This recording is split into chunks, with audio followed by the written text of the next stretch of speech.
Dalili za mimba. Kwanza, kabla hatujafika moja kwa moja kwenye dalili hizi za mapema, tujue dalili hizi zinaanza kuonekana kwa muda gani. Wapo watu ambao huziona dalili hizi siku ya 3 tu baada ya kufanya tendo, au niseme ile siku ya 6 baada ya ovulation. Dalili hizi ni pamoja na maumivu chini ya kitovu, maumivu ya tumbo. Kivipi? Hii inaitwa implantation pain. Sometimes inaambatana na matone fulani ya damu ambayo inaitwa implantation bleeding. Hii kwa maana ya kwamba mbegu ya kiume ikikutana na yai la mwanamke kwa pamoja inatengeneza zygote ambayo ikienda kujiweka kwenye ule ukuta wa mji wa mimba husababisha maumivu na damu hizi. Lakini dalili ya pili ni matiti kuuma. Sehemu ya mbele ya matiti itajaa, lakini pia itakuwa ina kama maumivu fulani. Lakini dalili ya tatu ni uchovu usioeleweka.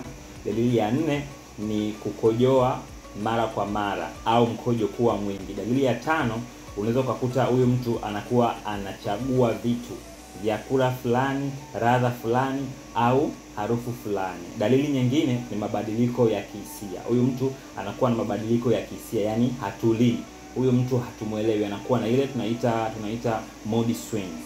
Hizi ni dalili za mapema, japo kuna watu wanadai kuwa wanaweza wakatapika au kupata kichefuchefu kwenye kila wanachokula. Hizi ni dalili za mapema kabisa za ujauzito.